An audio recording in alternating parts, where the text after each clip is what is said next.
Good evening, sports fans, and welcome to the Defining Moment right here on iSports Radio, your direct feed for all. That is sports. What's going on, y'all?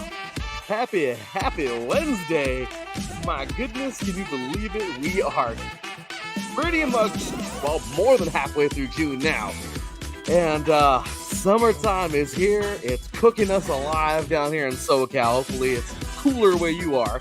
However, it's probably not the case. You know, the sun just wants to bake everybody, and I guess that's okay. It's better than being frozen, I guess. So, regardless, good day. As you can see, today's title, you gotta love mid-June, because, oh my gosh, the craziness, right?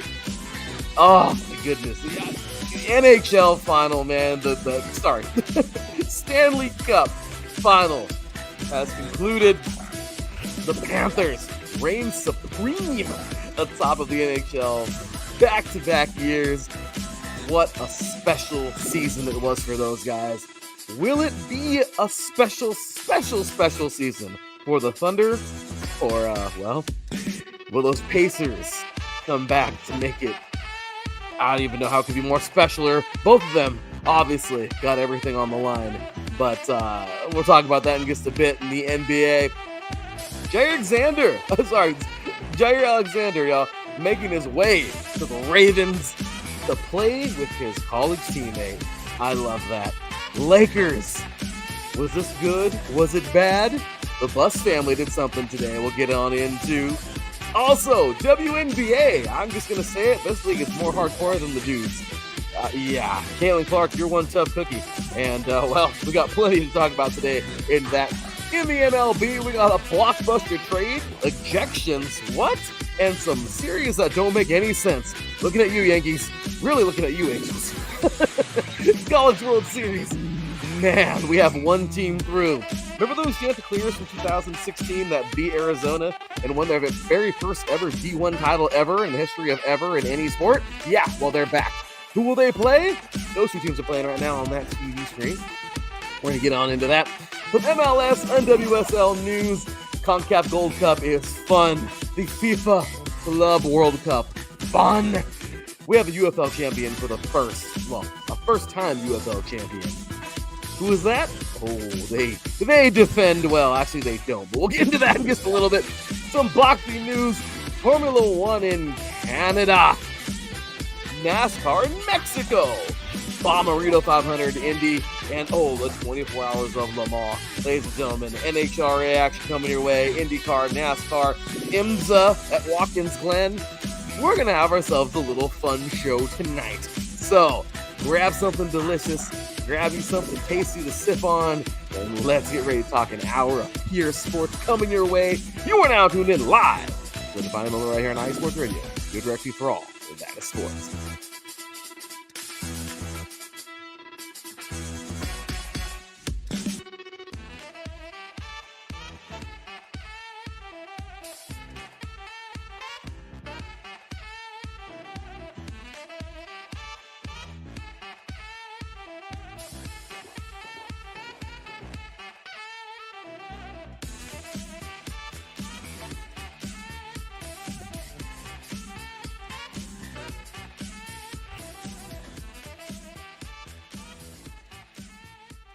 We're just grooving, y'all. That's what we're doing tonight. We're grooving on a Wednesday evening. Thank you all so very much for tuning in tonight. You guys are amazing. Welcome again to the defining moment right here on IE Sports Radio, your direct feed for all that is sports. Got to fix the screen a little bit. There we go. So hopefully you've all had a wonderful Wednesday. It truly has been. I just got over a cold. Ugh, sucked. But hey, you saw me on Monday's show with Adam Karnick on the opening series, and well, and a little cold holding me back. Feeling a lot better today. Beating on the chest. Oh, we're ready. We're ready to go. So here we go, y'all. Jumping on in again. You can follow me over there at the THEE_LB53. And of course, follow the entire station at IE Sports Radio. Give us a follow everywhere because we are everywhere. Yes, all over the social medias, TikTok. Subscribe to our YouTube. Subscribe, share to all your people out there. Hey, if they love sports talk, you're going to love IE Sports Radio. That's all I'm saying. So let's get with it and go ahead and jump on in to a little bit of NHL. However, though I report all sports here, I will say this one thing. It would be disrespectful for me to go ahead and talk about a team that obviously I know plenty about. However, a team that, I am not directly a fan of, and, not handed off to a true diehard first. So, without further ado, I am going to bring on a dude who, was there last night. Yeah, guys, he was freaking there. Sent us some really cool pictures from being there last night in Miami to watch his Florida Panthers win another Stanley Cup. Well, welcoming to the stage, even if it's just a video of him, welcoming our boy, Florida Panthers insider, Mr. Joey Jets. Good afternoon, everybody. Joey Jets, IE Sports Radio, your direct feed for all that is sports. Florida Panthers insider, day after the Florida Panthers have clinched their second straight Stanley Cup championship. It was electric. What an experience to see it in person. I was not able to see it in person last year, but just being in that arena from start to finish, before the game even started, the place was buzzing. Roberto Luongo set the tone right away to get the team hyped, get the crowd hyped. Sam Reinhart with a 4-goal effort. Hattie +1. Panthers 5-1 win, clinched the series in 6 games to win their second straight Stanley Cup, beating the Edmonton once again. And it was on from there, everybody. Got some time out last night on Las Olas by Elbow Room, the very famous Elbow Room now. And some other places down there. It was rocking until at least 3-4 o'clock. Some places were saying, "Oh, we're not even closing," because they knew the fans were still going to be out there, and even back early the next morning. And some friends and I, we went back to Elbow Room this morning about 8 o'clock, just before the team arrived, and celebrated there for a little bit. It was a great time, just like last year. I was able to do that last year. What to look forward to now. We have the parade officially announced for this Sunday, June 22nd, on Fort Lauderdale Beach. Same spot as last time, hopefully not as wet as last year's parade, but still nonetheless, it's going to be a great time. So anyone that's in the area or planning to come down for it, Sunday, June 22nd, Fort Lauderdale Beach, will be the championship parade for the now 2-time Stanley Cup champion Florida Panthers. This is Florida Panthers insider Joey Jets for IE Sports Radio. Go Cats! Good evening, ladies and gentlemen. My name is Corey Pujols. I am your Florida Sports Insider, and this short is brought to you by IE Sports Radio, your direct feed for all that is sports. Happy Wednesday, you guys. It's a great day for Florida sports, and I say this in congratulations to the Florida Panthers on winning their second straight Stanley Cup Finals, their third appearance in the last 3 years. Absolutely sensational performance by this team, defeating the same team they played last year in the Edmonton Oilers. They do it in Game 6 fashion behind a strong performance from Sam Reinhart.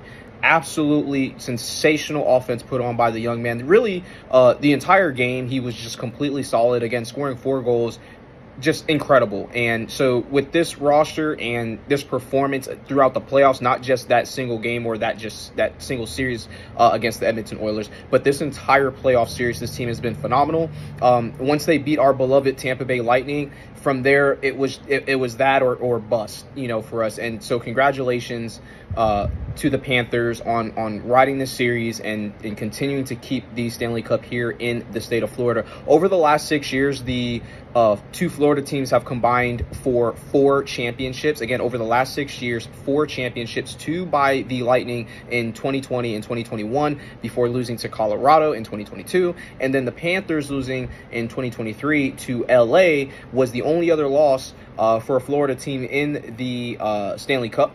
And with the Florida Panthers winning the last 2, they have completed the second three-peat in a row by a Florida team, as I was talking about earlier with the Bolts doing it between 2020 and 2022. Absolutely incredible work done by this team. The product of hockey that we have down here in the South is absolutely insatiable, and I absolutely love these two teams, and I can't be more proud to be a Floridian right now. So with that being said, one more time, congratulations, Florida, on the phenomenal performance against the Edmonton Oilers. We look forward to seeing you and our Bolts in action again this coming season, 2025-2026 season, and we are hoping for the best for both of these teams. Again, my name is Corey Pujols. Thank you for having it locked here at IE Sports Radio for this Florida Sports Insider, and I look forward to seeing you guys on the next one. Until then, take care. Peace. Beautiful, right? I mean, these are cats who love their cats. All right.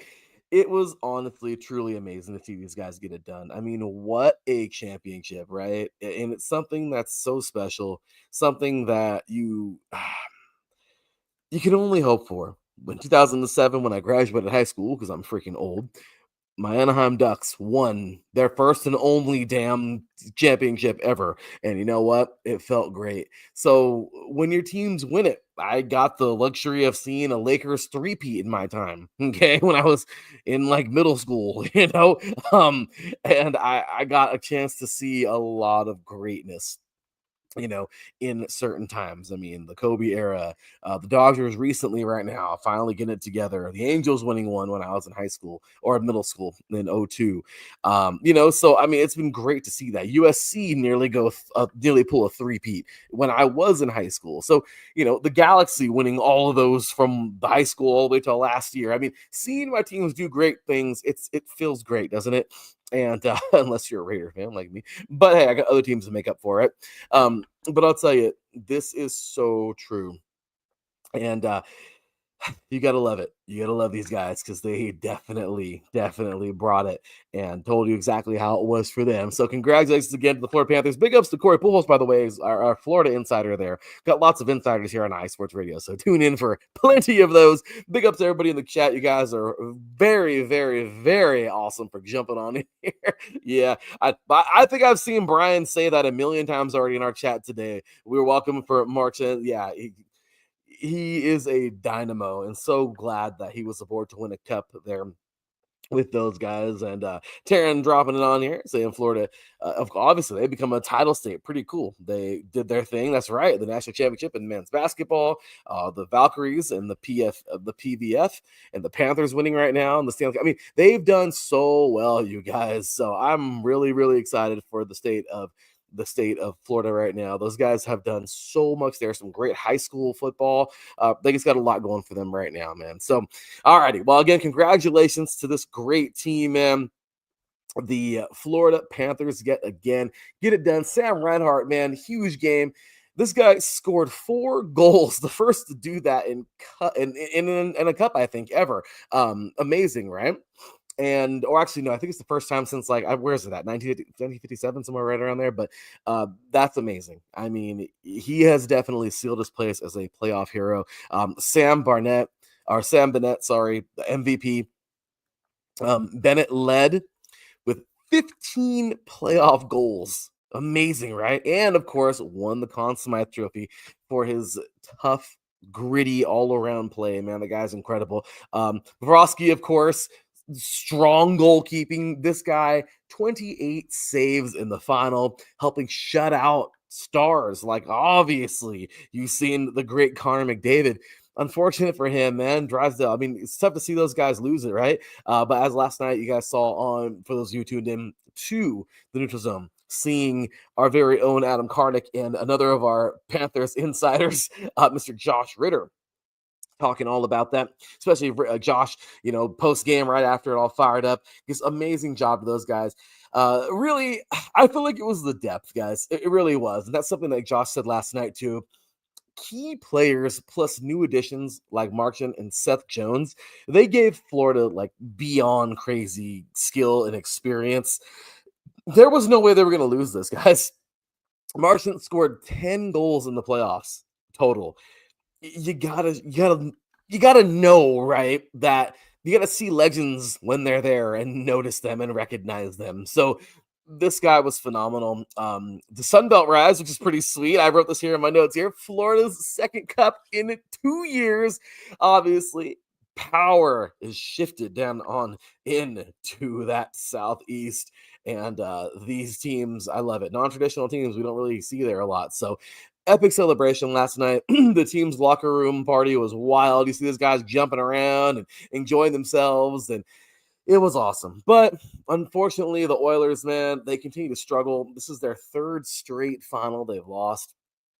And it's been so rough, you feel so bad for them. Our second straight, sorry. And it's crazy because, as we talked about last night, as they talked about on the Neutral Zone, Canada has not had a freaking Stanley Cup in 32 years. So it's tough, It really does feel like the entire country of Canada, it's leaning on these 6 teams, and one of them is so close over there on the West Coast, but just can't get it done. So rough go for those guys. But Florida's aggressive style, really, just that nasty, hardcore, gritty style that they have, they're gonna fight you no matter what. And that's that mentality. I'll fight you in a phone booth, Muhammad Ali. You know what I mean? That kind of stuff, they wear down opponents, destroy their mental edge. Bottom line, Florida just isn't repeating, you guys. They're building a potential hockey dynasty with top players, strong leadership, and a fierce physical style. Congratulations to those Florida Panthers. What a job. And congratulations to an amazing team. So, real quick, let's go ahead and continue on here. Jump on into some NFL news. Jair Alexander going to the Ravens. 1 year for $6 million, leaving the Packers. He's an amazing DB. And what a Ravens move, right? What a Ravens pick. This is a Ravens signing. This is anything you can other stuff you could throw in there. Ravens, yes, he was a Raven a long time ago. That's any player that's really good in the NFL, any defensive player, they're a Raven. That's all there is to it. Because these Ravens, known for that nasty defense for over 2 decades now, this defense is going to benefit so much from him. And I love this. He goes to play with his colleagues team. Apparently, by what is it here? By one of the insiders here on ESPN, goes back, man. He obviously played at Louisville, but who did he play with? His good old buddy, of course, the quarterback for the Ravens, of course, none other than Mr. Jackson himself. So pretty cool, man. I love this a lot. Going to play with Lamar Jackson, and honestly, it just goes to show you brotherhood. I love this. So let's see what they can do together. One on one side, one on the other side of the ball. So really cool news there. Next up here, a little bit of Lakers news. This is crazy. Yeah. Apparently the Bus family is, I don't know. Look, before I can even say anything about this, we got to let another diehard Laker fan chime in. He is our one of the hosts of Fast Break here on IE Sports Radio, covering all things basketball, and of course, our basketball insider, Mr. Davidson Crooks. Take it away. What's good, everybody? Davidson Crooks here, one half of Fast Break here for IE Sports Radio. You're the for all sports. Well, it's the end of the era, in a sense. So breaking news just came through. And it's probably been in the works in the background for a little while, the way it came out. But Jeannie Buss, the Buss family, are Lakers owners no more. They sold to the the owner of the LA Dodgers. For how much? I don't know. It's gonna be like hell. I'm spitballing here. Don't come at me in the comments saying, oh, they should have got this and all that stuff. At least, gotta be at least about $15 billion just because of the brand alone. But the Bus family has finally cashed out. Some people, always kind of question, the Bus family don't got money like that compared to these other owners around the league. And it's kind of sometimes hindered, especially these past few years, growth for the team, keeping the team relevant, all that stuff. And now you got a new owner in the mix that will have them cash flow to do that, i.e. the Luka Doncic extension and whatnot. Now you can probably see this team expanding a little more, spending a little money. I don't know about the luxury tax on the stuff, we care about that, but now you got a new player in the game that will keep the Lakers relevant and whatnot, as we've seen with the Dodgers. But for me, as for a person that's been on this earth for 37 years, I'll probably never see the day. Well, I can't say that, but you never say never. But I never saw this with the Bus family, in my humble opinion. But comment down what y'all think. The Lakers, the Bus family, no more. Talk to y'all later. Peace. Crazy news. Absolutely crazy news. I never thought I'd see the day either. I never did. I always thought that the Bus family would own this team. It's crazy to see them not own the team, but hey, you know what? Bigger, better, right? Let's just be real. This Lakers team, they're letting the players do what they want. You know what I mean? It's become a damn high school classroom. Realistically, any classroom, unfortunately. But it's the new age classroom, if you will. But that's what it's become, guys, and it's really, it pisses me off, man. I absolutely love my Lakers, but man, after Dr. Bus passed, they no one cares. No one cares. Look at Al Davis. I'm sorry, but Mark Davis to me, he annoys the hell out of me. He's not his dad. You can tell he can give a damn less about it. I was going to buy a new stadium, move him to Nevada. That's cool. If the desire and the passion's not there, sell the damn team, right? And I think that's exactly what happened. So good for the Bus family. Good for them. Let's go Lakers. Let's see what happens now. Watch them go back up. It's because, again, guys, caring, it just means so much more. You can buy a brand new car, and if you don't care about it, it's going to look all dinged up and nasty. Unfortunately, dings and things happen, right? But if you truly care about it, you'll do everything you can in your power to stop that from happening. And you know what? You'll probably have a nicer car for a longer time. I'm just saying, right? You care. You're supposed to care about things like that. So good job. I'm not going to say the Bus family didn't care. But when it came down to it, nobody was going to care more than Dr. Bus. And I just didn't feel that when his kids took over and everybody. So good job. I'll take it. Let's go. Let's watch the Lakers hopefully rise as they once did. So moving forward, talk about basketball. The finals, man. Is this finally it for the Thunder? Look, I am not talking crap on the Pacers, but what I will tell you is Oklahoma City, man, the Pacers let them hang around too long. It's 3-2. Game 6 is tomorrow, and there's a big possibility that the Pacers are, unless they bring it, and they can, okay? But the Thunder they're here. They're primed. If you were going to kill them early. And guess what? They're still around. So this is it. Several compelling storylines are shaping the narrative, right? Heading into this game tomorrow. And it just goes to show you, man. I mean, the Thunder are on the brink of history. The Thunder are only one win away from securing their first NBA championship since franchise inception, guys. They didn't even have, I mean, think about this. This is 2007 when they were the Supersonics. I think that was our last year there, or 06, 07. But I mean, and they came closer to 11 when it was like that. The weather, wasn't it like the weather championship, the storm and the heat or something like that? Remember that? But I will tell you, this is crazy. Despite a narrow game 1 loss to the Pacers, the Oklahoma City has rebounded with commanding victories in games 2, 4, and 5. And in game 5, man, I mean, Gilgeous-Alexander and Jalen Williams combined for 71 points, man. Showcase the team's offensive prowess. These guys are incredible. Gilgeous-Alexander I mean, his performance in the finals has been amazing, right? It's positioned him to, really to achieve a rare historic milestone, potentially cementing his legacy among, some of the NBA greats. I won't say he's a Hall of Famer immediately, but I'm just saying homeboy is shown to be up there at that level, right? So it's awesome, man. Game 6 happening tomorrow. What's gonna happen? Let's see what happens. If they do, and that's gonna be in Indiana. Okay.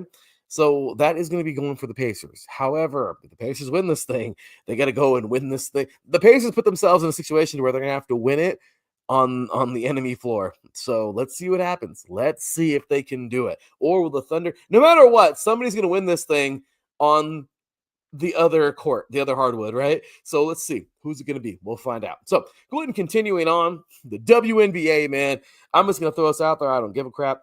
This league, man, is tougher than the guys. I'm sorry. Everything's a foul. Everything's a flop. Everyone's going to fall down and grab their arm and their knee and fall to the floor and cry. And I mean, I watched Kevin Garnett. I wish I could pull it up and show it on here. But Kevin Garnett, just basically trashing the new era of basketball. I think they came at him first. I know the whole story behind it, but he went on for like 3 minutes in a YouTube short, just talking about how none of these players today could survive in the NBA back then in the 90s. And I'll be straight up with you, I don't think they can. I don't think any sport can survive with the old school version. I'm just being real. Today we're too damn soft. We're too damn soft. We are softer than milk toast, man. I mean, it's pathetic how soft generations have gotten, especially in sport. Oh, it's too hot. Oh, it's too hot. I saw Ray Lewis on the clip that I sent to the iSports Radio family. And I get it, safety, whatever, I get it. And I understand, hey, some things like the little kids or even like high school, I get that. But man, once you get to college, really, like, you're grown people, man. Come on, toughen up, because life ain't going to be easy for you.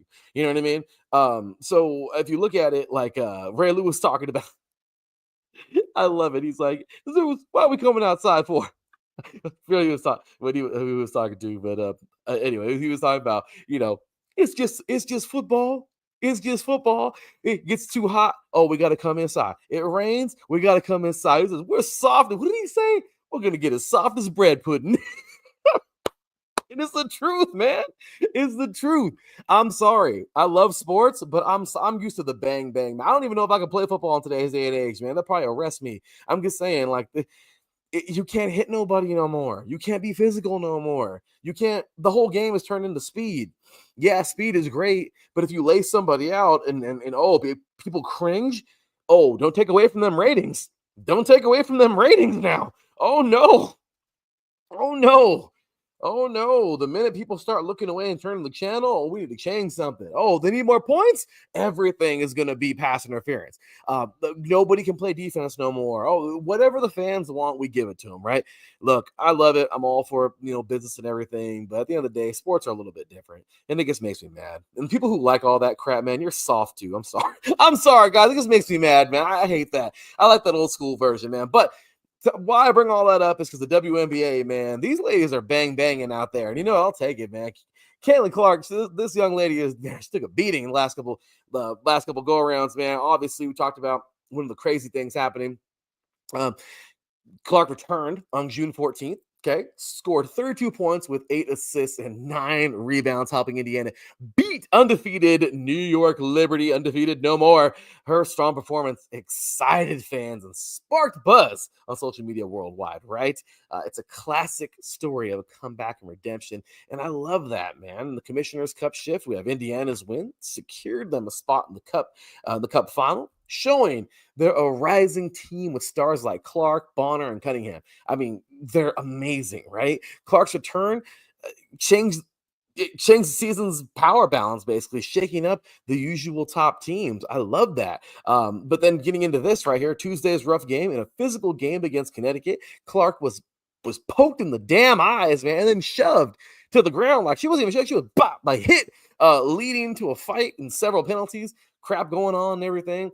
Fans and commentators criticized the league, though, for not protecting her, raising questions about player safety. It's the truth, man. So we're going to let the girls bang, right? But the guys can't bang. No, because that's too much money out there. We can't. No, man. I'm telling you, we're soft. And I'm sorry, I'm going on a rant right now, but I hate it, man. Like we've become the softest damn generation of people I think in the history of history. It's sad, man. It's showing in our sports. They're showing in our sports so much because everyone's so damn soft. So congratulations.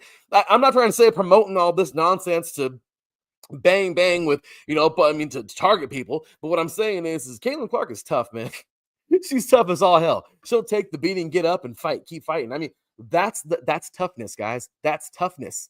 You got guys, and don't get me wrong, I will always say Tom Brady is the GOAT when it comes to the 7 bowls, but then again, if you couldn't touch him, you know what I mean? You still got the old man from Notre Dame, Mr. Joe Montana, right? And he took a damn beating. He was getting hit almost every damn play. I mean, he's up and he still won his bowls and still. So I'm just saying, guys, different era. I'm sorry. I'm just that old school mentality type of guy. Back in my day, it was even my day. That was like my father's and grandparents' day. But I don't care, man. I'm all about that hardcore grit. Go and bang bang. That's my thing. I love it. I love physical, hard hitting sports. Damn, I'll play. I don't care. I'll find a way to make baseball physical. I mean, it is with that. That's just me. But congratulations to Clark taking that little beating and still coming out and balling, man. But it's true. The health concerns, man. You have some things happening, and I get it. People are talking crap or just talking bad and everything, and I understand that. But and once again, I'm not. Do not get this twisted. I'm not trying to promote that type or violence or whatever, or attack anybody, especially not Caitlin Clark. I love her. She's amazing. Making the WNBA better, in my opinion. She is. And I love it. I love her and Angel Reese, the back and forth. I love it because to me, I'd rather watch the WNBA right now than the NBA because the NBA is the softest damn thing. I got pillows that are rougher than the NBA. All right. Don't get me started on the NBA. I love it and I will always love it. But you blow on them and they go flying 20 yards. I mean, it's like, and then it's a foul and they shoot 5 free throws. I mean, what the hell is this? You know what I mean? So that's what I'm saying. I'll watch these ladies duke it out because they play the game the way it's supposed to be played. They're physical. They play hard, and they're still hitting shots out there. I don't know. If you don't like that, then God. Comment to myself. Anyway, we'll continue on with that later on. But hey, hats off, Caitlin Clark and the WNBA, man. Some great basketball. Oh, my Sparks aren't doing so well, so we won't talk about them, but just wanted to bring all that stuff up here. Remember, today's a defining moment. More of a storyteller. Stats and all that stuff is fun, but we're getting into the smaller little grooves here. All right. So moving on to the MLB, man. Blockbuster trade ejections and WTF because, oh boy, I got some fun stuff in a little bit. But weekend storylines, man. Rafael Devers to the Giants. I'm sorry. They told him, hey, man, Bregman's coming in. I don't want to play. So you're going to go where we tell you. Look, I get it. Yesterday, Ricky came in a good remark when I put that in the chat room on bases on oh my gosh, I almost called it our old show on the Bullpen Bulletin with Mike Pat and him. And, he just said, I mean, maybe he could have got a bigger heads up and everything. He didn't really blame him for being, for being upset. But I don't care. What bro, you're getting paid millions of dollars to play a professional sport. Like, I don't know, 99% of men would love to do, but somehow, some way, they just didn't make it. Guess what? You're one of the 1% that made it, okay? So don't complain, dude. I'm sorry, but it is what it is, man. You're getting all that money. You play the game. You play where you're needed. Well, I don't know. That just irritated me, rubbed me the wrong way. Again, old school mentality here, guys. But Devers finding his way to a possible championship contender. This kind of worked out for everybody. I don't think the Red Sox were the marriage was over, right? But when it came down to it, man, this is a big move. The Red Sox, they ship him on over to the Giants in a blockbuster deal. He debuted with a strong 2-for-5 performance, including an RBI double. While critics question if their front office is in disarray, because it might be, a seismic shift for both teams if you think about it, though. Boston, they're really right now, they're they're signaling rebuild. They know this ain't gonna work out for them. And the Giants right now are actually just adding some umph to their team because that's what it is, man. They're adding. Devers is a good player. Don't get me wrong. It's hard because I like dudes who just do what they're told, right? Especially when you're the one getting the paycheck and you're not the one signing anything. So it's kind of like shut up and play. But when it comes down to it, hey, he's going to a place right now where, oh no, as a Dodgers fan, this is getting kind of scary. The Giants are looking like real contenders right now. They have a bunch of nobodies. I'm sorry. There's some players on the team, all right. But what I am saying is holy crap, they just added some firepower. This is going to be a very hard team to beat, and he came to the West in perfect timing, man. So the Dodgers, yeah, we better hope Ohtani can stay healthy out there on that mound. We better hope that this whole team can stay healthy, or else some Giants are coming, man. The Padres aren't far behind either. So the West is going to be a lot of fun to watch, guys. I'm so excited for that. Next up, Yankees versus Red Sox projections. Flashpoint, man. Flashpoint game. I love it. Then in Fenway, manager Aaron Boone and infielder DJ LeMahieu, they were both ejected over a contentious foul ball called in extra innings. Texas exploded in a heated 10th inning. Crazy, right? Yankees feel like they got that they got freaking jabbed there, and it was perfect moment for a mic drop segment, right? I mean, that was a crazy, right? You gotta love, but this is a rivalry, man, and that's what I'm talking about. At least some people aren't afraid to speak their mind and not be soft, right? So I'm about that. That was awesome, great seeing that. And just kidding. Everyone's like, Larry B is a warmonger. I'm sorry, but I was like, you know what? Hey, it's a rivalry, damn it. And sometimes, look, you can't be unemotional and play sports. I'm sorry. Sports are emotional. That's all there is to it. And sometimes your emotions are going to get the best of you. Sometimes you'll get fined and whatever. But at the end of the day, man, it's an emotional game, especially in a rivalry. So crazy stuff there. Another ejection. Umpire ejections sparked debate in here. And the Cubs, actually, their calm insider Nico Orner was unexpectedly ejected over a questionable strike 3 call. Crazy, right? MLB's umpiring is under fire right now, and this is it. Like, this is crazy. This is making the case for the robot umps. I mean, it's crazy. Everyone, Chipper Jones was weighing in last week. I mean, cats are pissed with these umps right now. I don't know, man. I don't know what to say. But yeah, I mean, this is a big deal right now. Will we have robot umps coming up? I'm just saying, we got a pitch clock now, so I don't know, things are changing, right? And then, of course, the WTF segment of this. Wow, man, the Angels just did away with the Yankees. Shout out to the Angels, man. They shut out the Yankees 4-0, extending New York's scoring drought to 29 innings, their worst since 1999. Crazy, right? And the Mariners actually shut out the Red Sox. We just talked about them fools, man. Blake Boston, man. These guys blank Boston in 8-0, right? And it was just nasty. I mean, Cal Raleigh had a grand slam. It was just nasty. So are these signals of AL West shakeup? Or just, basically a quirky weekend flashpoint? I don't know. But I will say, let's go, Angels. Look, I'm both Angel Dodger. And at the end of the day, look, I know the Angels are terrible, but hey, if you can beat the Yankees, it makes me happy. I'm sorry. Hey, just seeing that happen, I'm sorry, but the Yankees need to get it together. I don't know. But like I said, the Dodgers need to get it together because with Devers going over to the Giants, man, oh, it's going to be crazy. So keeping it on the baseball topic, guys, we're going to go ahead and jump on in to some NCAA baseball. The College World Series final is among us.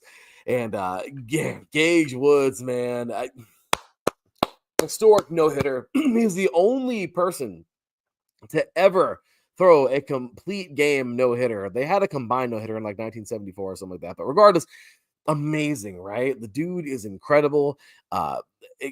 This is amazing, man. He became the first pitcher in 65 years and only the third ever to throw a no-hitter in the College World Series. They said the first one all by himself.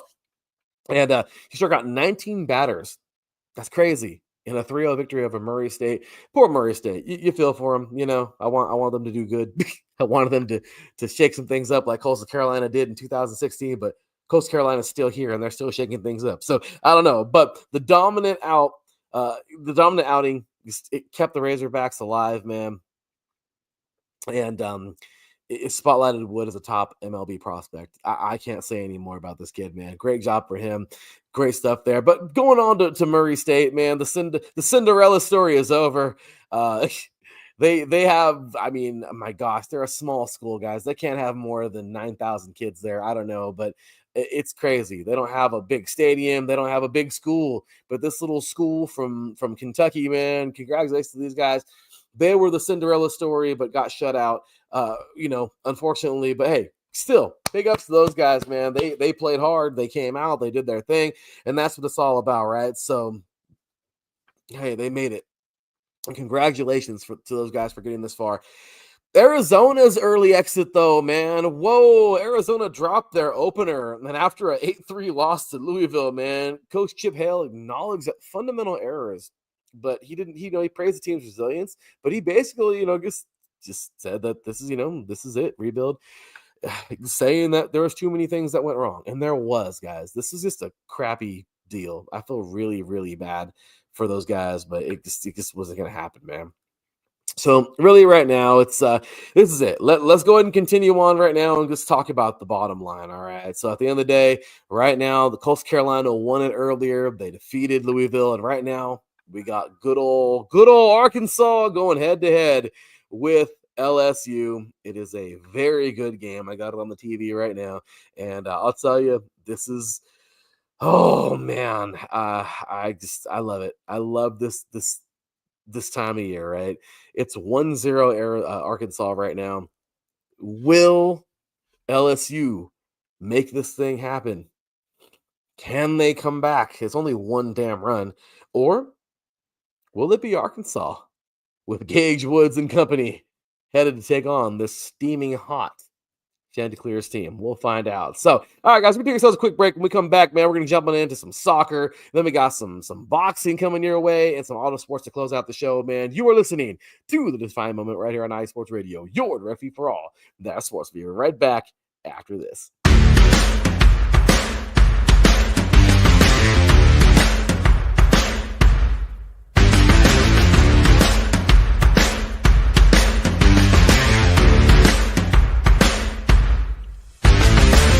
Hi, eSports Radio fans. This show is brought to you by Planet Jerky Premium Brisket Beef Jerky. Planet Jerky is the official jerky of the 2022 California League champion Lake Elsinore Storm, single A affiliate of the San Diego Padres. This all brisket jerky has gluten-free options, contains no MSG, no sodium nitrate, is low in sugar, and high in protein. Go to their website at planetjerky.net and follow them on Instagram at Planet Jerky. Planet Jerky, the jerky that's on a whole other planet.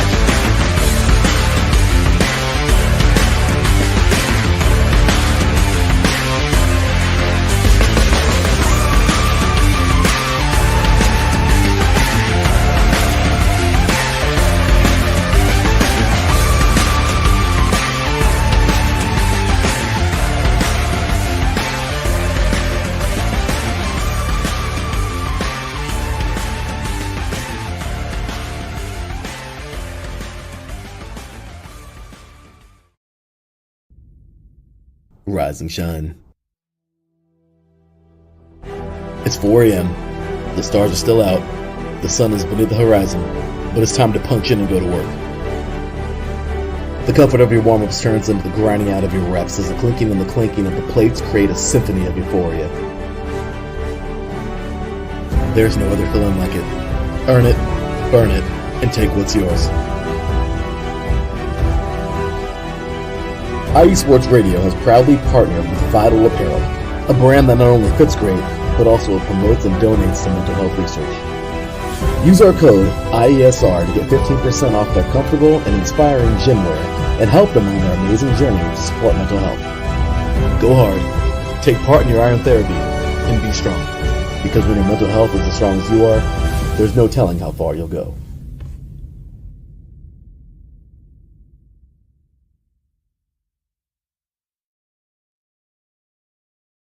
Well, sorry. Mute button kind of just jumped all over me right now. Anyway, that is correct, y'all. Welcome back to the Defining Moment right here on iSports Radio, your direct feed for all that is sports. Man, we appreciate you, Vital Apparel. Do your thing down here. The link, hit them up, man. Thank you for supporting mental wealth, mental wellness. I'm all over the place. Mental wellness and helping us here at iSports Radio as well. And of course, Planet Jerky, Premium Biscuit Beef Jerky. Go ahead and order you a bag today.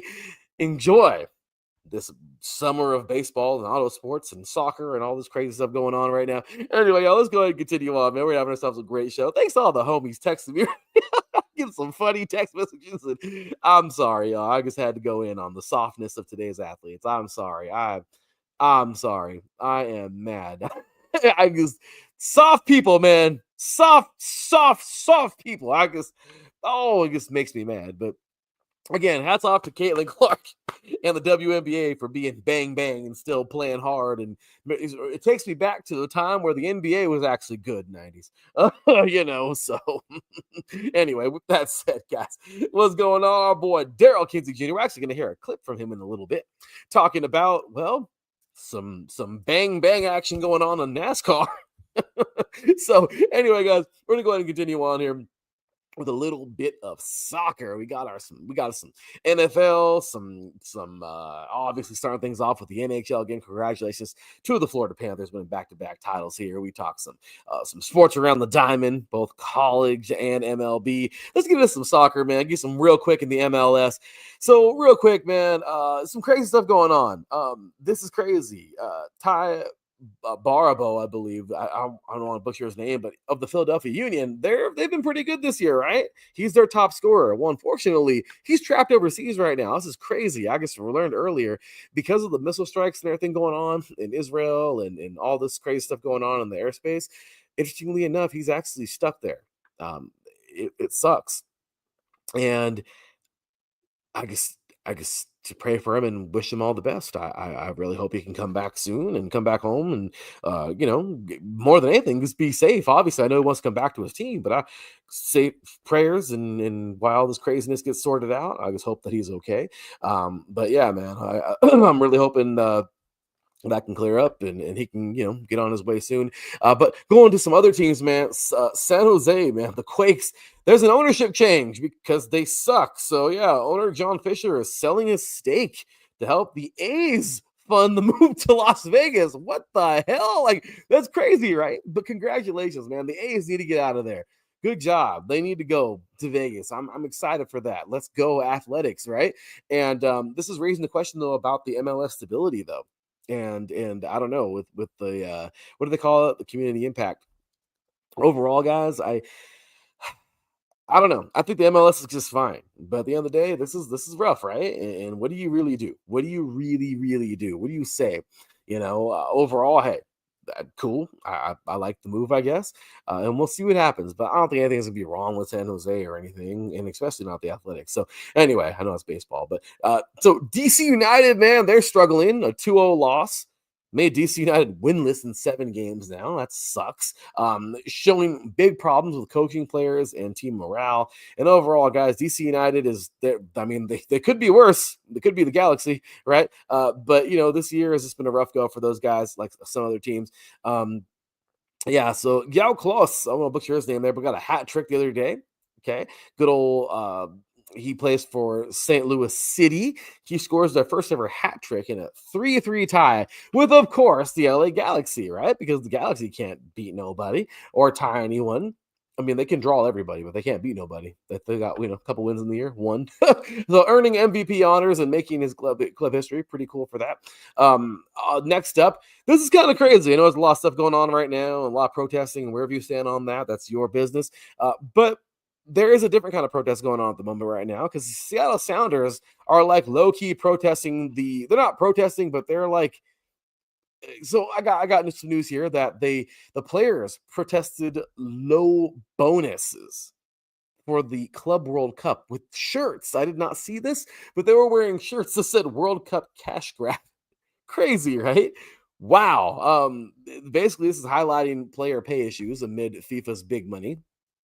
And damn, Damn, they're just calling out FIFA like that. Hey, here's what it is, right? This is the first time they've ever done something like this. I like this. I like the FIFA World Cup. I mean, the FIFA Club World Cup. This is fun. You don't see this very much. You see like the ICC, the what is it, International Continental Cup or whatever, in the summer. Sometimes that thing's just a waste because it's like a preseason. This is pretty serious, and I like it. It's a lot of fun watching this. So, but yeah, that happened, and then of course Inter Miami, the scoreless draw against Al Alahi. I don't want to butcher that name there, but in the cup opener, Messi, I don't know.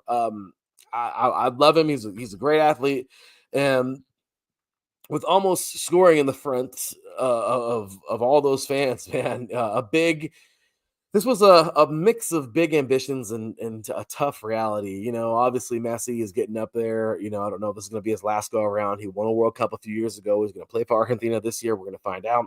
But overall, we'll see what happens. You know, good job to them, though. Let's see what happens. I know some people were pissed off about him not getting carded or what happened in the game where he got in someone's face and whatever. And everyone's like, oh, he's getting special treatment. It's always going to happen, man. Get over it. This is what happens, right? I mean, whatever, right? I mean, you want everything to be fair. Not every referee is going to see the same thing every time. Looking at you, MLB umpires, literally seeing the plate every time in the strike zone. But it's what it is, man. It is what it is. What do you do? People are going to miss calls. I know inconsistency sucks, but it is what it is. So regardless, let's see what happens with Messi and Inter in Miami moving forward. If I said Milan, I'm sorry. I know I'm just thinking about my team right now. I'm very angry with Inter Milan at the moment. But moving forward, man, let's go ahead and talk some NWSL real quick. Megan Klingsbergen retires. Congratulations on a great career. She is a Portland Thorn, of course, and U.S. women's national star. She retires after a great career, man. She was a top defender for the U.S. national team and Portland Thorns. She also helped win the 2015 Women's World Cup, and she earned a spot in the tournament's all-star team. She won 2 NWSL championships. Once with the Western New York Flash, crazy. I think that's Gotham now. And once with Portland. So she played 8 strong seasons with the Thorns, and internationally she earned 75 caps for the U.S. Women's National Team. So, you know, congratulations to her, man, on an amazing career. That's awesome, man. And you gotta love it, right? You gotta love these players that just stick around, you know, and do their thing. So I love it. And congratulations again to them. About to her on a great career. So moving forward, you guys, let's see here. Oh, I'm sorry. And they became the Courage. I'm sorry. I don't know why they not Gotham. The Flash became the Courage. Duh. New York, the North Carolina Courage. So anyway, with that said, Gotham, speaking of Gotham FC, this is their tough season, man. After a big win and honor, Gotham is struggling near the playoffs, struggling to even get near the playoffs, really, and faces pressure as key players leave for international games. And this is the hard time. This is why the MLS is like, yeah, we're going to do the European thing because we want to be strong during the summer, especially the USA team, right?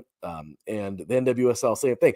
They both start. The MLS starts in February, and ends in like December, the cup. I mean, if you make the playoffs, you're into like November. I mean, so it's a long season, man. And NWSL, they start in March and go to like October. So still, it's a lot. So maybe they should switch the seasons up and go with the rest of the world. We'll give them, just saying. So also San Diego Waves, man, their hot streak is going. I'm loving it. Good job, ladies. I'm a Wave fan. So San Diego won 3 games in a row, led by rookie Gia Carly.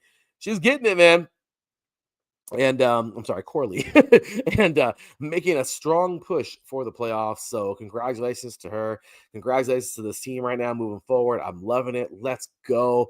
I just want to see this happen, man. I'm really excited to see this team push and push and push and push because, damn it, they deserve it. I'm excited. So let's keep it going. Let's keep it pushing through some soccer and go to the Club World Cup.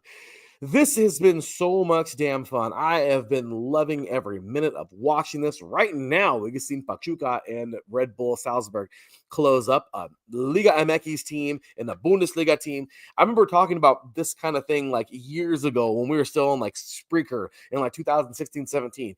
covering all these soccer leagues on the soccer press portion of the show. Remember that? All these, I was like, man, I would love for all these teams to play against each other and not get in a stupid meaningless tournament in the summer, something fun. So this to me is fun. I'm excited about it. Let's go. We got, let's see, Al Ain, I believe, getting ready to play Juventus coming up. So right now, so I'm excited. I love it. I love this whole cup. Right now in the FIFA Club World Cup, South American teams are fighting hard, but Europe is still dominating, y'all. Teams like Fluminense, Palmeiras, and Boca Juniors, obviously, man, they got down the other day.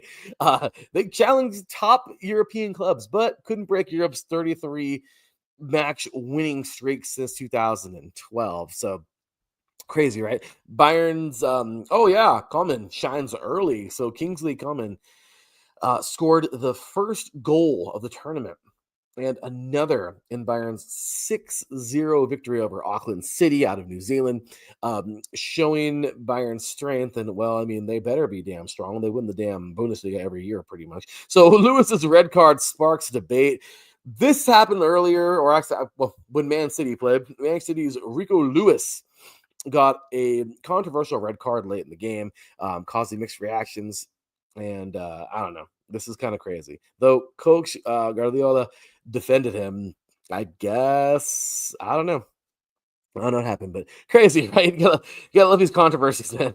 Record prize money is up there too. I've seen some stuff going on with that. I don't want to bring up too much of that, but I saw some articles about that, and the attendance is crazy through the roof, man. Messi mania. I mean, people are just showing up to Inter Miami games, and it's crazy, man. But there is an attendance issue for other teams. So some matches had really low crowds. So FIFA is basically focusing on the big games like Real Madrid, which played earlier or yesterday or whenever they played. These fools had 80,000 fans. But some teams, you can't get very many fans there. It's kind of weird, but whatever. I mean, I guess people are just going to see the big teams, right? But also, Real Madrid defense coming back is pretty crazy, man. Defensive players or key defensive players are getting healthy just in time to re-strengthen this lineup for that team. And other news moving forward to other teams in there, Bayern Munich also, they want to win the first expanded Club World Cup in their 125-year history. So they're aiming to beat rivals like Madrid and Chelsea.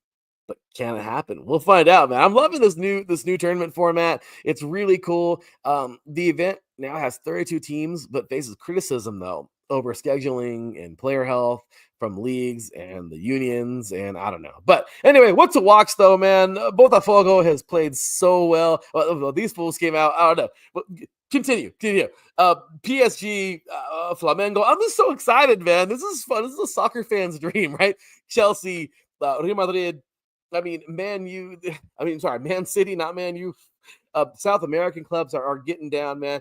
It's so cool to see these teams go head to head, man, because we're not used to this, right? We're not used to this kind of game. The other day I seen Boca Juniors defeat Benfica. How cool is that? An Argentina top team defeating a pretty strong Portuguese team. You know what I mean? Like, this is so cool, man. So let's get excited about it. Let's go. I'm ready to roll, man, to keep watching this and having fun with it.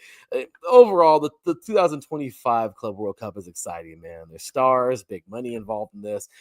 Some challenges like attendance and player care. I get it. There's some of that, but the focus is now it's on upcoming games, though, between Europe's best and South America's top teams and the USA trickling in there. Who can do what? I don't know. I'm loving it, though. This is exciting. So switching on over now to the Gold Cup real fast, because obviously I want to get a little bit into the Gold Cup because it's a great cup. As I said the other day on Adam's show on the opening series, look, man, don't overshadow. I know right now this cup is overshadowed. Okay, it is by the FIFA Club World Cup. Don't forget, we have the UEFA Women's Cup coming up too in July. You know, we got some cool stuff coming up in soccer this summer of soccer. But I will tell you, man, the Gold Cup is fun. Canada just blew the doors off Honduras, man, 6-0 without some of the top players. That's scary, right? Canada's coming, man. Don't forget, in the entire history of the Gold Cup, it's only been Mexico and USA winning. Canada won one time in 2000, and that was it. So Canada's looking to do it again, man. These cats came to play. It's exciting, man. Who's it going to be this year? We'll see. Something I have to talk about, the U.S. men's national team, they're irritating as always, but they won 5-0 over Trinidad and Tobago. Cool. But they had a low fan turnout. Obviously, we talked about this last week. Coach Pochettino, he just, I don't know. Some people don't like him a lot. They say his style sucks. They're too slow. Not going to be able to keep up with too many teams, and they're focusing on younger players, but fans aren't fully behind it yet. They rested Pulisic, and Pulisic is just – but they're tripping on him right now. They're like, oh, you're resting him too much. He was rested, but this upset a lot of fans and former players. And I don't know. Coach said he doesn't want to owe explanations to anybody, though. And it's sparking debate about the team's choice of hiring him. And man, the U.S. team is a damn soap opera. But at the end of the day, look, I'm just here for it. Let's go USA. I'm excited for it. Let's go. But yeah, so this is a lot of fun. Also, Tajon Buchanan shines. Hopefully I didn't butcher his name there. But Buchanan scores 2 goals and is one of the tournament's top scorers so far. So emerging as a young rising star. So pretty cool there. A little spotlight there for you. Let's go ahead and move on to the other kind of football. Not football, but football. The UFL Championship. Congratulations again to the DC Defenders, winning their first ever title. First ever UFL title. They won the XFL title a couple of years ago. But they got down, man, 58-34. Talk about an offensive game, ew. But like I said, they can't defend. They didn't defend that well at all, giving up 34 points. But regardless, they're there. They're doing their thing, man. They setting a record for most points scored in a championship game. Pretty awesome. Jordan Ta'amu, if you guys remember this guy, man. Ta'amu was named the MVP. 390 passing yards, man, 5 total touchdowns, and set a new title game record. Pretty sweet. Or a few of them, actually, apparently here. But Michigan, they fall short despite a good season, man. Michigan have their star Bryce Perkins. Just couldn't stop the DC's offense, though, man. I mean, it was rough. They just, I don't know. It was rough, man. Rough go for Michigan, but coach of the year, though, for sure. DC's first-year head coach, Shannon Harris, won coach of the year after leading this team to the title. It was awesome, man. The viewership was solid from what I saw, too, man. Apparently, attendance was pretty solid, which is pretty cool. The TV ratings fell a little bit from what I understand. But, hey, whatever. They had lower numbers all year long. I'm not going to trip on that. It's football, man. And it's football in the spring. Now we got OTAs coming up next month for the NFL. We're spoiled, man. We get football all year now. So it's exciting, right? Be happy. So tune in, dang it. But there you go, man. So a little bit of UFL for you there. A little bit of boxing news coming your guys' way, man, because Chris Eubank Jr. So there was a weight cut issue coming up, or that happened recently. So apparently he used banned methods like saunas. I didn't know that was a banned method, but okay, dropping water weight to make weight before the Conor Ben fight, and he barely made it. So he got fined, but he won the fight. So a hearing will decide if he can keep fighting. They're really going to ban him from fighting? Okay, I mean, he just used a sauna. Again, I don't know how serious that really is in boxing. I've never heard of that before, but is what it is. He could be doing a lot worse stuff, okay? Like all the PEDs and the other sports and everything. And in boxing too, and UFC and everything else. But whatever. Richardson, though, Hitchens, big win, man. Hitchens, he defended his IBF title with a tough knockout over George Kambosos Jr., keeping his perfect 20-0 record, man. Aiming for bigger fights. So let's see who we can land next. Apparently, Tyson Fury is going to come out of retirement. I'm not sure why, but Tyson Fury, he's going to come back after 3 years. And, well, I guess, I don't know. But so apparently he's coming to fight whoever he can fight. I don't know. I have no idea. Sometimes people should just stay retired. I don't know, but we'll see. We'll see what's up with Tyson Fury. But apparently he's coming out of retirement. A lot like Manny Pacquiao. I don't know if he should come out of retirement, man. Just stay. I don't know. But Manny will be fighting in July next month. So we'll talk more about that as it comes.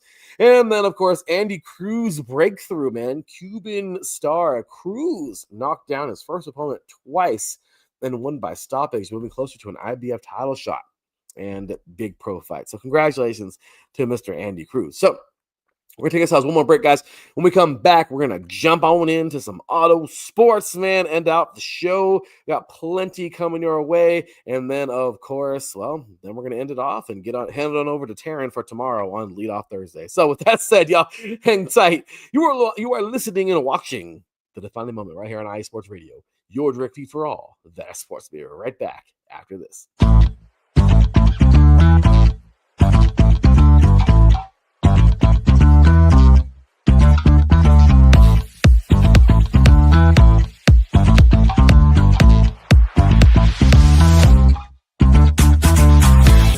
Hey there, IE Sports Radio fans. Be sure to check out our sponsor, Seal the Deal Wax Seals by Cecilia B.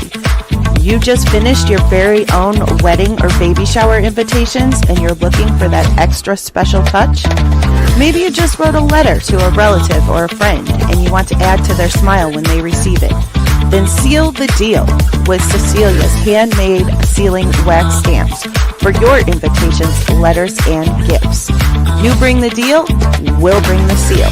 You can find them on Instagram at sealthedeal_wax stamps and on Facebook, Seal the Deal Wax Seals.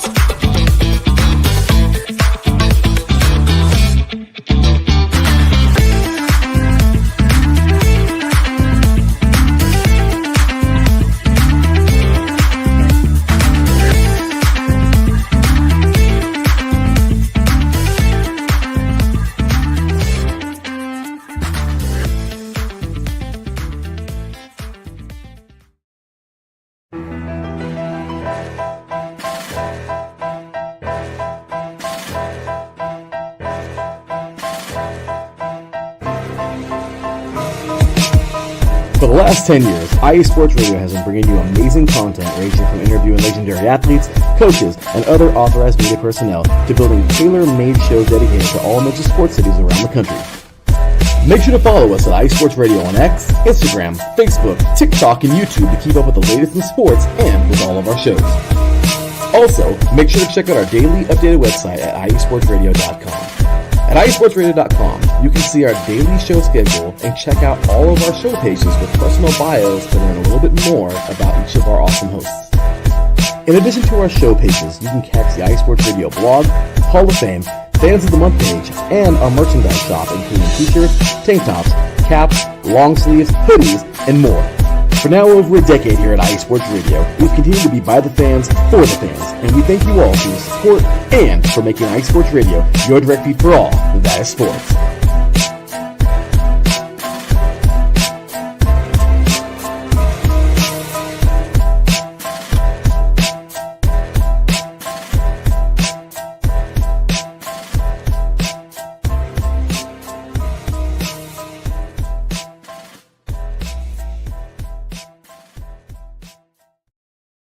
You know, I see you nodding your head every time.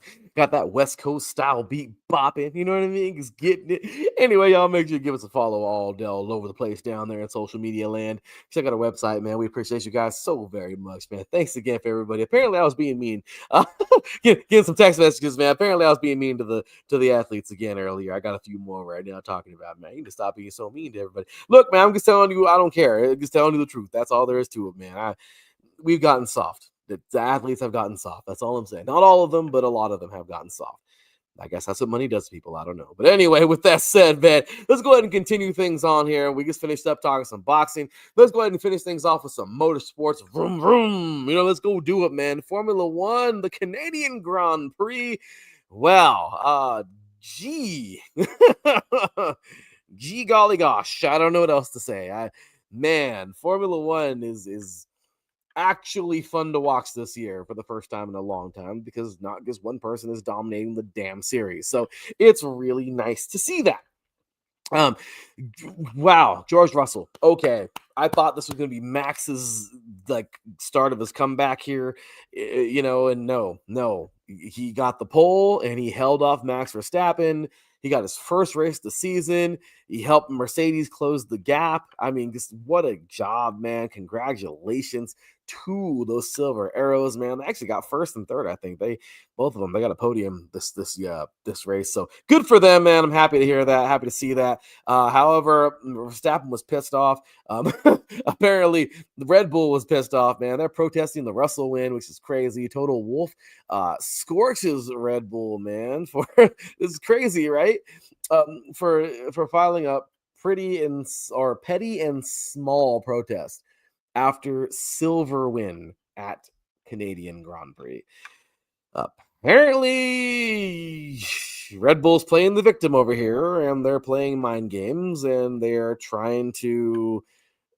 being stupid. I'm sorry. This is the Matt Smith treatment that we saw in the NHRA when Gage Herrera was winning like crazy. Oh, I'm not winning, so I'm going to take my bike and leave. Like, come on, man. Like, is that what we are nowadays? Is that what we're doing? If we are not winning or doing good, apparently that person's cheating and they're cheating or they're this or that, or come on, man. It was a safety car issue, apparently. I guess, I don't know. The overtakes under the safety car, I don't know. But what I do know is you lost. Max, you're still good, bro. You're like one of the best in the world, dude. Apparently, I mean, you're still a champ from last year. I mean, come on, bro. You're better than that, man. You and Red Bull are better than that. Don't fall into that nonsense, please. No, there's more races to go, man. Please. So Verstappen finished just behind Russell too, very, very close. And they lost a protest about the safety car move. So, but still, just the fact that was a thing in the first place. Come on, man. Like I said, you're better than that. They're better than that, Red Bull. So, rookie podium, though, man. This was pretty cool, man. Andrea Kimi Antonelli got third place, his first Formula One podium, and the youngest ever to get one. Pretty cool, right? McLaren, the crash was crazy. Teammates Norris and Piastri collided late in the race. What the freak, right? Norris retired and got a penalty, which is crazy. It's just so this hurt their championship chances, but they're still going to be just fine. That was kind of annoying. It looked like old school Force India fighting each other there. But anyway, yeah. So Hamilton though hits Hamilton is crazy. He hit a groundhog. I don't even know how this happened. Poor groundhog, rest in peace. I'm sure it's not alive no more, but it damaged his car. He finished sixth. He was pissed off, very upset. But guys, look, Ferrari can make one hell of a car. We're going to talk all about that in a little bit, and just actually in a couple of segments here down. Or it's the last segment really, but Ferrari can make a pretty damn good car. Can we make a good Formula One car, please? Because you can do it in WEC all day long. But maybe if you gave him a little better car, maybe Charles Leclerc and of course the great Lewis Hamilton could win some races for you. But apparently you can't. So yeah, your drivers are getting irritated. I love the WEC wins and everything, like the domination in Le Mans. But can we please just throw a little more emphasis in Formula One, please? Thank you. You got drivers who can win. Sorry, it's frustrating as a Ferrari fan. So moving forward, safety car drama. Obviously, the Norris Piastri crash caused the late safety car, and Red Bull's protest was rejected after the overtake. And oh no, everyone's mad. And Verstappen led practice, which is pretty crazy. Alonso was impressed qualifying sixth, which is pretty crazy. In a midfield car, Leclerc crashed but finished fifth. It was a crazy race, guys, up in Canada. There was a midfield shake-up here. Williams and Aston Martin showed strong pace. Ferrari bounced back from crashes, but still looked like crap. Sorry. But yeah, good old Montreal Magic, man. The race had classic Canadian drama. I love it. With an iconic track and unpredictable moments. Sorry, guys.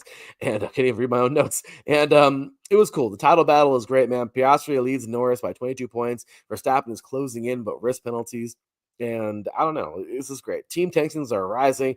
This is the Formula One I want to watch. I like this. I'm excited for this. So let's go. Montreal was full of drama, man. Russell's win, rookie success. McLaren freaking wrecked into each other.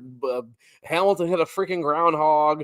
The protest was rejected. The championship race and rivalries are just heating up like crazy, heading to Austria. This is, yes, I want a large scoop of this Formula One 2025. This is my, yes, I'm all about it, except for the groundhog. Poor little thing.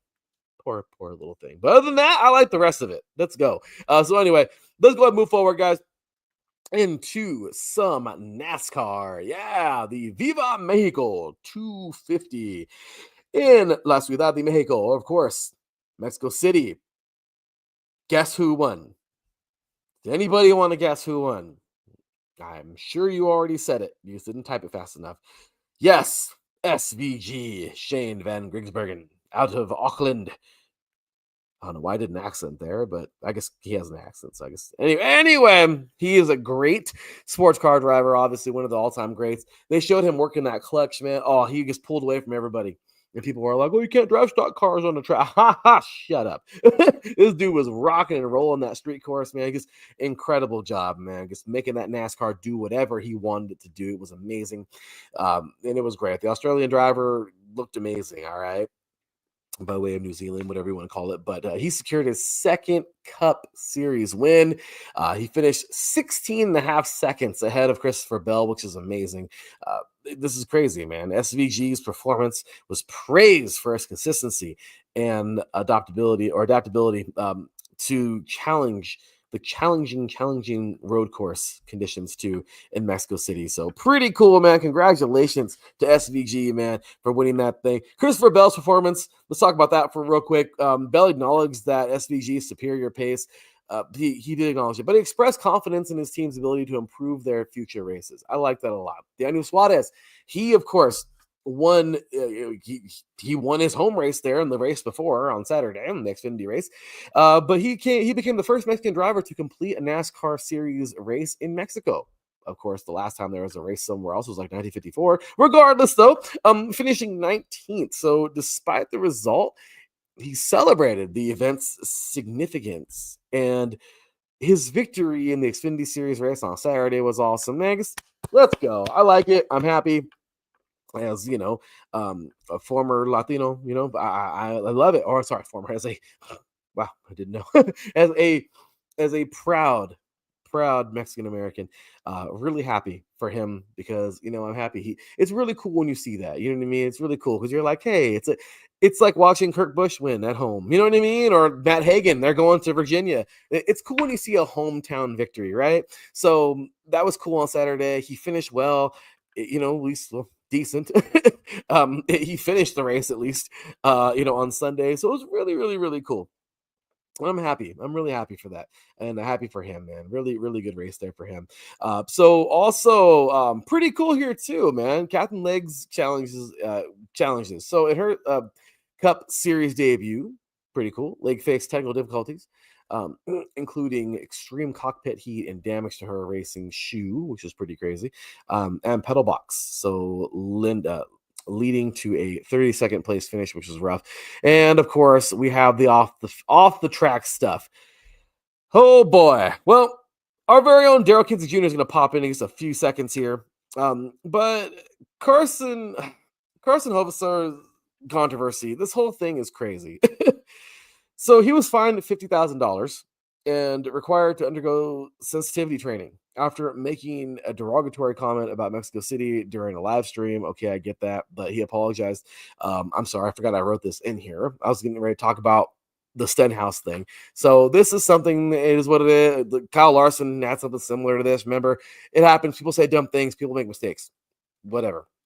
But he apologized, acknowledging his remarks were based on limited experience, and these events outscored the international expansion of NASCAR. And you know, it highlighted both the excitement and challenges of racing in new venues. I guess, you know, cool, good for them. Let's see, it's all right. He's fine, but Stenhouse and Hocevar. Okay, this is crazy.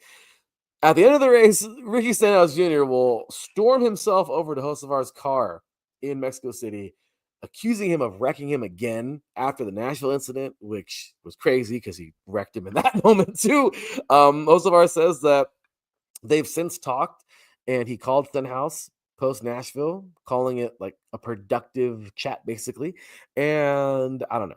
But the debate point is really, is this rookie driving legit, or is he driving with a vendetta against Stenhouse? I don't know. But here's our very own Daryl Kinsey Jr. of the Extra Mile to talk a little bit about this whole ordeal.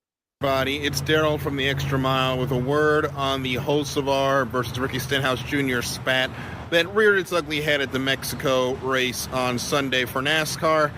It's a situation where you've got a young kid with nothing to lose racing against a veteran with everything to lose, with Ricky Stenhouse Jr., who has had, let's be honest, limited success with JTG Doherty Racing, or whatever that team is called now. They've changed hands since then. Meanwhile, Carson Hocevar has been the best thing at Spire this year, and he's had a couple of opportunities to win, and he's hungry. The Nashville incident, honestly, was on Ricky Stenhouse Jr. He tried to block a hole where Carson Hocevar already had the run and kind of forced the kid into a conundrum of, you're either going to wreck me or you're going to let me go. Hocevar decided to wreck him. The incident in Mexico City was just a mistake by Hocevar, but Ricky Stenhouse Jr. is already upset. They got into it in Nashville, so sparks flew in Mexico City. Now, will things happen in Pocono? We'll see. Race car drivers have long memories, and Ricky Stenhouse Jr. has got his dander up. It's going to be interesting on Sunday. And this is correct. Thank you again to our very own Daryl Kinsey Jr. of the Extra Mile. Catch him on Mondays. Always doing a great job over there on the Extra Mile. But I'll tell you, man, yeah, I don't know. Look, some people are tripping. Look, man, he's up and coming. Let him do his thing. If he's gonna piss off Stenhouse, he's gonna piss off Stenhouse. Look, man, can we stop being so damn soft? And I get it. Stenhouse is at the point in his career. I get it. But hey, man, look, battle, fight. Then fight. Then shut up and fight. That's what it is, right? That's what happened to that, guys. Like, oh, it's frustrating. What happened to being a man and just going after it and just being I'm sorry. Again, of course, I'm not saying that about Stenhouse or anybody. I'm just saying, like, just fight, bro. Just fight. Not like physically, but get out there on the track and do your thing, man. Stenhouse is a great NASCAR driver. He knows he is, man. I got to prove nothing to nobody. I know it's frustrating when somebody keeps wrecking you. It's got to be frustrating. He's handling like a man. He is. He's confronting him. But hey, at the end of the day, just don't do anything stupid. Don't get kicked out for a dumb reason and beat him on the track. And Hocevar, bro, I don't know what's going on over there, but I do know, hey, I mean, don't be shady, doing shady stuff. But at the same exact time, hey, bumping's racing, right? I heard that in the old video game NASCAR 98, you know? So anyway, with that said, man, they'll clear this whole thing up. It'll blow over, but man, I'm loving it. So anyway, moving on forward to some Bommarito 500 in St. Louis, the gateway, the U.S. halfway point, if you will, the gateway to the West. Kyle Kirkwood finally won on an oval. Finally, he's won on street courses galore, but the man has never won on an oval, and he did it. Gosh damn it, he finally did it. Third victory of the year, I believe so. And yeah, man, a key late pass. This was a crazy race, man. Newgarden got wrecked early on. Then it was Daly freaking going head to head with Pato Award. Then it just ended like this with these two fighting. Or at the end, Kirkwood was doing his thing, man. It was awesome. It was a great race. Late race, really cool seeing the sun go down and racing into the lights. But yeah, so Kirkwood made a key late pass to hold off tough challengers to win his first overall race in his third of the season. Late crash was crazy, man. Close battles caused crashes and included a big one between Newgarden and Foster. Foster hit the damn wall and took out Newgarden. Thank God, by the grace of God, they're both okay. Newgarden ended up on his top, on his little thing, like the little roof thing. But it's really cool because it prevented them from getting hurt. So I love it. Prevents some horrible things like that little halo thing. Not the Formula One, but this is the IndyCar version. But anyway, and another cause from DeFrancesco hitting the wall. So Will Power on the pole. Power got the pole position. his first one since 2023, which is crazy, leading Penske's strong start. However, it didn't work out for him. Tense restarts and strategies, short laps, and many restarts made tire and fuel choices very important, helping Kirkwood take that late lead. Exciting night, man. Exciting race overall. TV viewers, it was like 88% up than the last one or something like that. I don't know. It was crazy.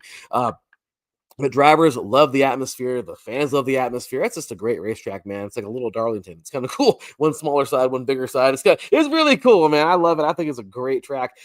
Championship shakeup. So Kirkwood's 2 overall victories tightened the points. Pillow and Dixon also scored as well in this one. DeFrancesco and Newgarden incident. So DeFrancesco hit the wall early, and Newgarden spun, but fought back late. Penske and Andretti, that rivalry, man, is crazy. Penske stayed strong, but Kirkwood's win added the heat to the rivalry with Andretti.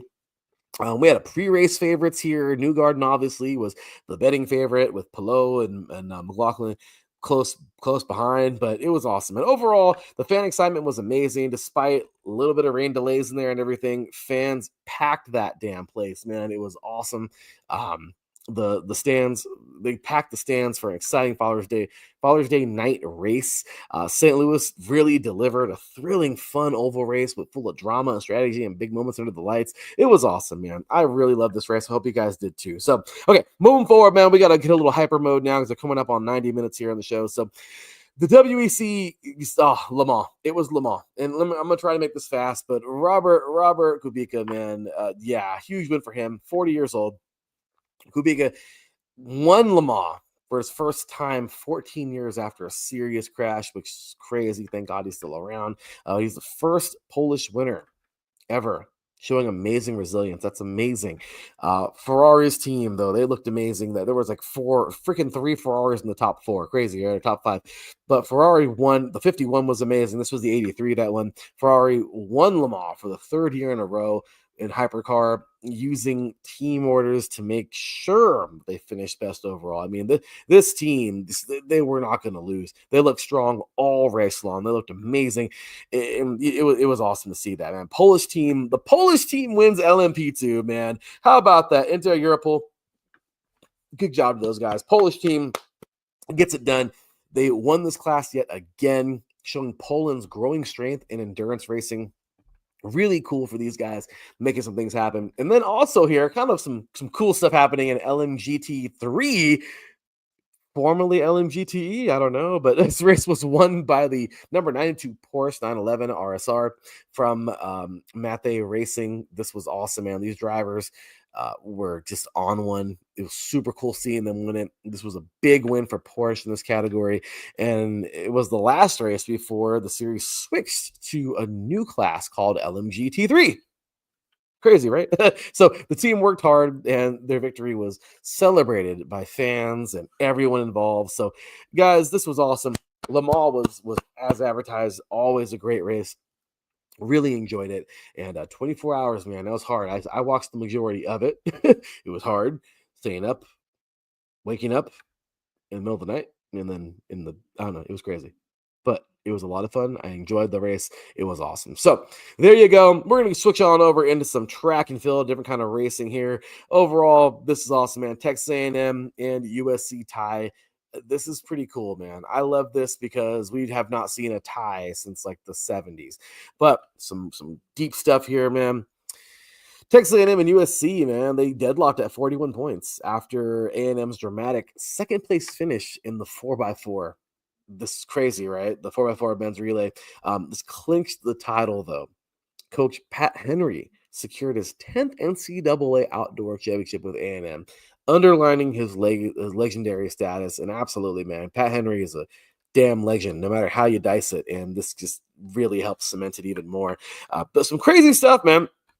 Jordan Anthony and Carly Makaru, I believe, sprint to glory, man. Auburn's Jordan Anthony sprinted to the 100 meter title in a 10-7. Crazy, right? And the Tigers broke the 4x1 meter meet record, 37.97 seconds. Crazy, right? Kentucky's Carly Macario dominated the men's 200, making him a absolute speedster. Like, watch, like, dude was on watch the whole meet. Really cool to see it. And Sam Whitemarsh leads A&M on 800 on the 800 meter front. Texas A&M's heart patient, which is pretty crazy, turned star broke away from with the 200 meter to go and secure gold for his team in the title push. That's absolutely amazing. Nathan Green was tactical 1500. Washington's Nathan Green wins the 1500 meter crown in a tight strategy packed finish. 3 minutes and 47 seconds. That's amazingly fast. That's incredibly fast for that, for those many laps. Also, Devo Dysel, I believe, shines in javelin. So, out of University of Miami, claimed the men's javelin with an 82.35 meter throw. Big standout there in the NCAA. Maya Lesnar, I know a lot of you have seen her throw already. Incredible, obviously. The daughter of the legendary Brock Lesnar, throwing for Colorado State. The Rams, she captured the Rams or the women's shot put title with a 19.1 freaking meter throw. That's insane. It's like 70 feet. Claiming her second NCAA crown. Just amazing job to her. Sophie O'Sullivan, historic 1500 meter win, following her mother Sonia's legacy. By the way, University of Washington, Sophia O'Sullivan becomes the first Irish woman to win a NCAA title with a 4 minute 7 seconds 0.94 in the 1500 meter. That's amazing.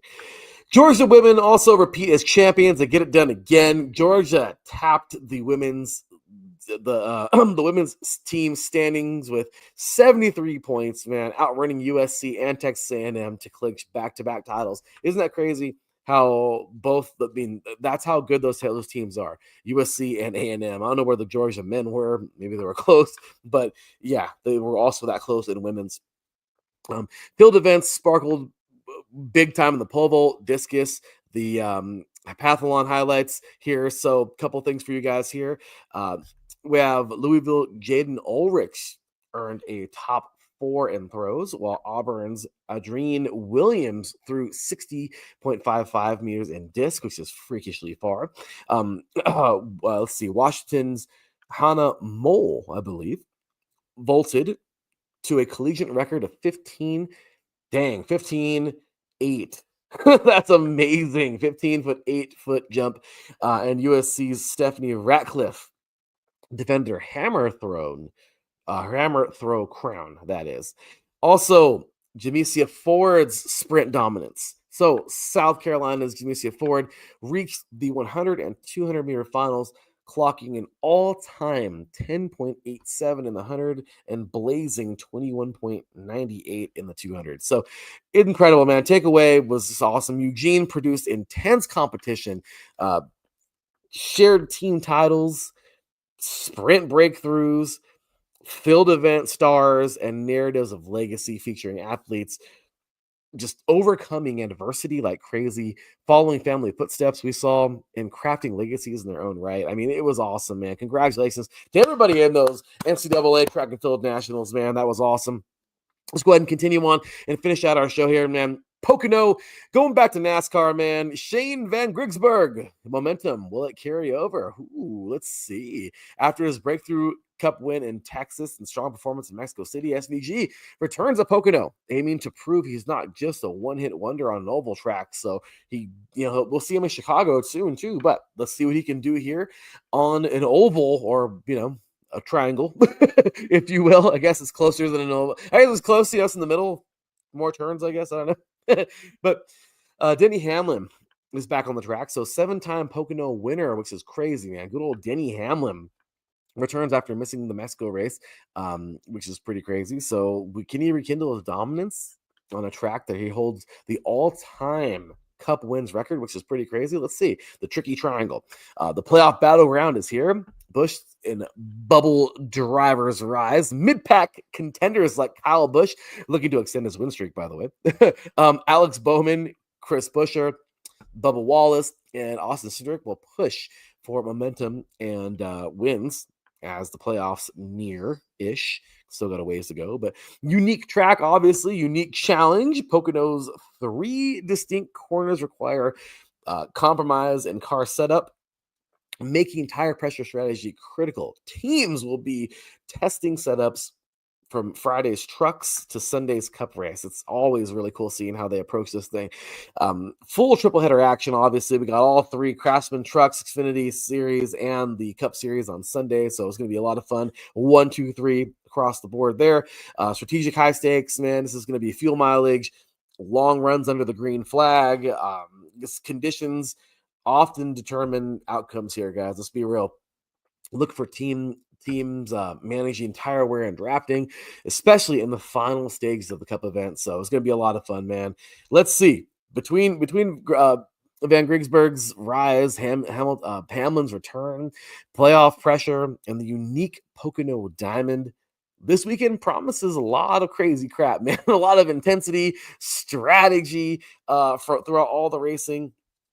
And this is going to be a lot of fun. Again, they don't call it the tricky triangle for nothing, man. So this is going to be a lot of fun this week. So moving forward into, got a few more here. IndyCar, go back to IndyCar real fast and jump on in to Road America. So championship leader Alex Palou, man. This dude is crazy. He's crazy.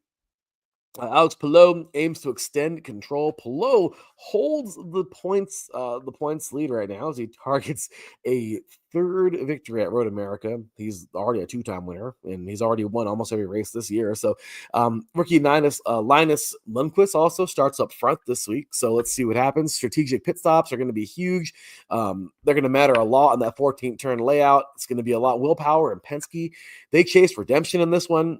The series rookie Kiffin Simpson and Christian Rausman, that they're on walks right now because they're about due. Let's see if they can pop one out. There's supposed to be cloudy skies apparently. Hopefully it doesn't really ruin too much of anything, but we'll see. But yeah, history and passing zones on this track are unreal. Road America is famed for its 4-mile length, elevation changes, and 3 major straights, making it a passing haven. It's going to be awesome to see. But set compromise an essential. Setup is going to be a huge essential for this track. Championship stake up on the line. Palou, we got Power, Newgarden, McLaughlin all closing in. Road America is going to be pivotal. Who's going to come out on top? We'll see. And it's going to be a lot of fun, man. Bottom line, high speed, strategy rich racing. Forceful rookies, Penske's dominance, Palou's charge, and if weather cooperates, this is going to be a thrilling contest, man. And it's going to be a lot of fun. One of IndyCar's premier circuits here in Road America. So get ready for that. Let's go ahead and switch things over. 2 more topics here for the night in the whole show and on auto sports.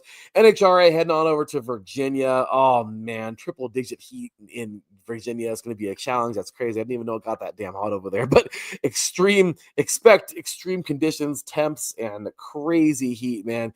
Heat weather affects nitro tunes, which is crazy, and tire traction, obviously. So adding a traction or tactical layer to teams setups is going to be pretty crazy. Top fuel man, Torrance Kalita Stewart. I mean, it's going to be a lot of fun watching these guys go head to head. Steve Torrance, man, a 4-time champion, is riding momentum for his recent win at Bristol in the Thunder Valley Nats and eyeing to return to glory in good old Virginia, a track where he's won several times, 2018, 19. It's crazy. So Kalita captured last year's top fuel win at Virginia and is pushed for a repeat. Buoyed by a strong season so far. Let's see. And Tony Stewart returns to top fuel, man. I mean, this is awesome. Currently leading the standings. He's a former NASCAR champ, as you guys know. The guy who did the double in Indy and Coca-Cola 600, Indy 500. I mean, he's raced in the freaking Rolex 24. He's one of the all-time greatest drivers of all time. And now he's handling a top fuel dragster. I mean, he does it all, man. Smoke does it all. So a former NASCAR champ is going at it. Stewart is seeking his first Virginia National, first Virginia National is Wally, his debut here at Virginia. Let's see what happens. Funny car, Matt Hagan and Stewart's rivalry is going to be pretty cool, man, here.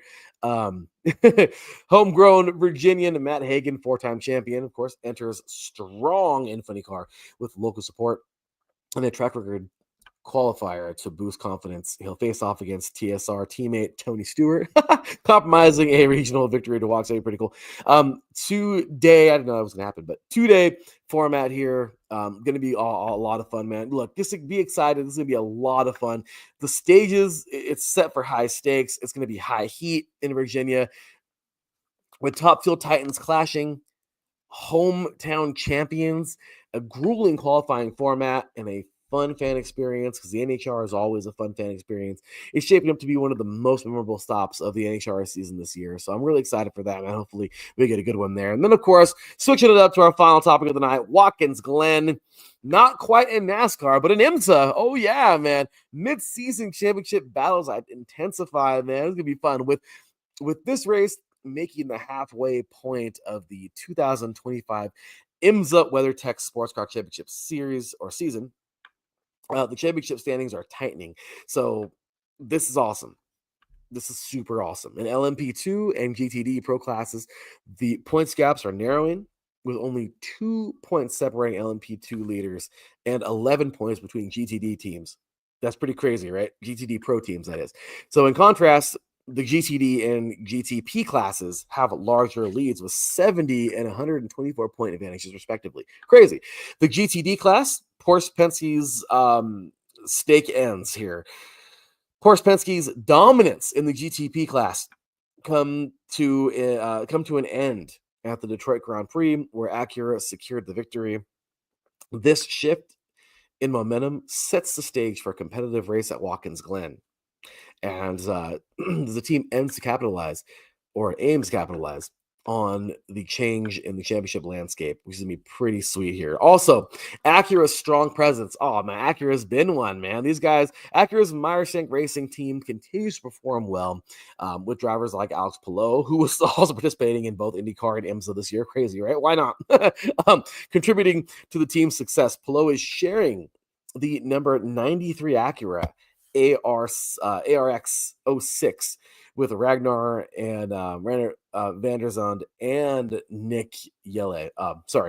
Yelloy.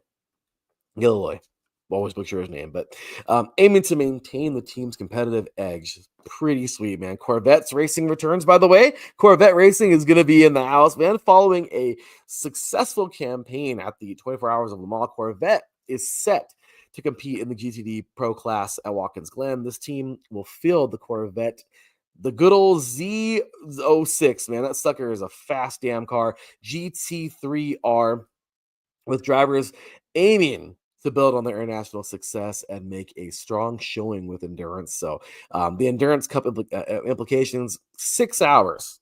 Okay, 6 hours. Not quite 24 or not 12 like Sebring, but 6 hours of the Glen is the third of 4 races in IMSA's Michelin Endurance Cup. All right.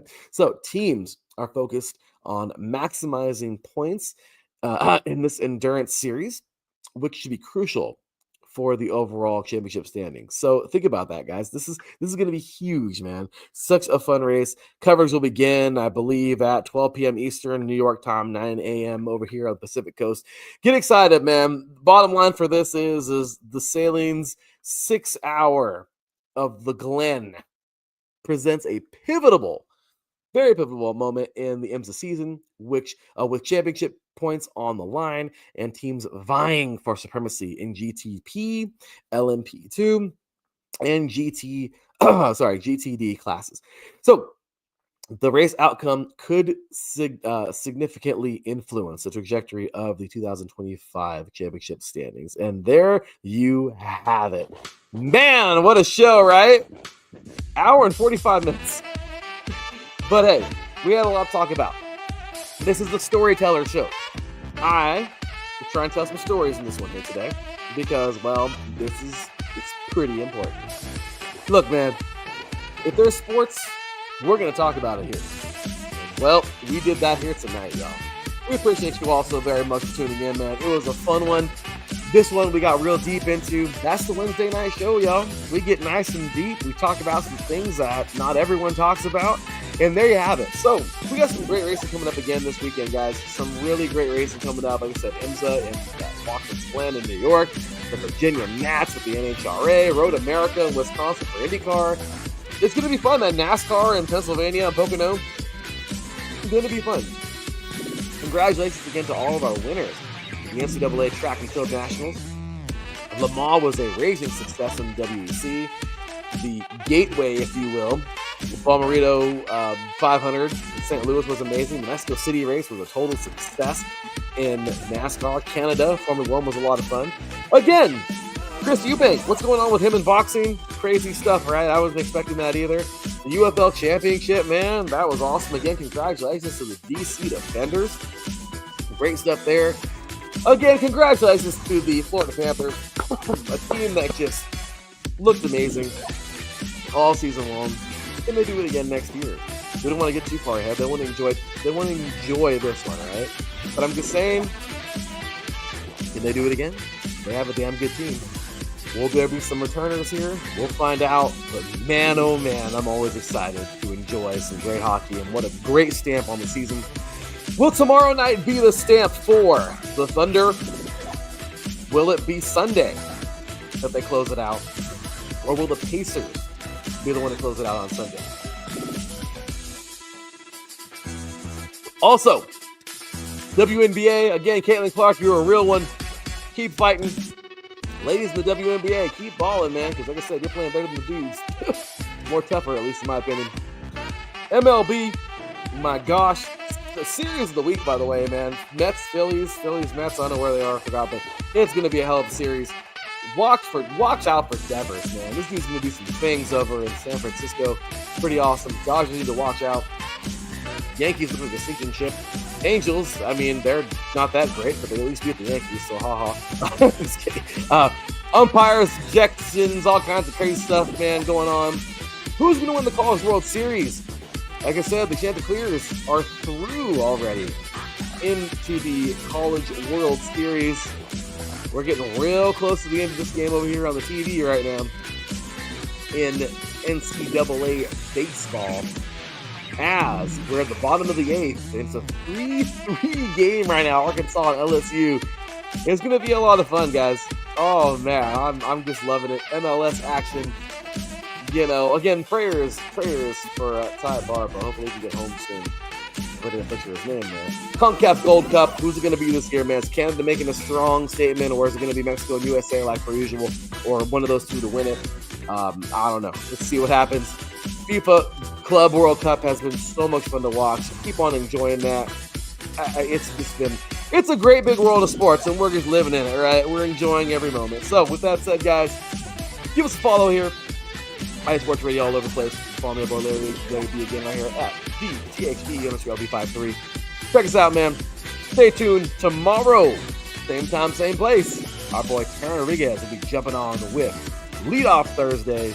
And then, of course, Friday night, the prime time preview of Ricky Keeler. My boy Ricky Keeler, sorry. That's going to do it, guys, for me. This is me, your boy Larry, signing off. I'll see you all next week. Until then, take care. And as always, God bless.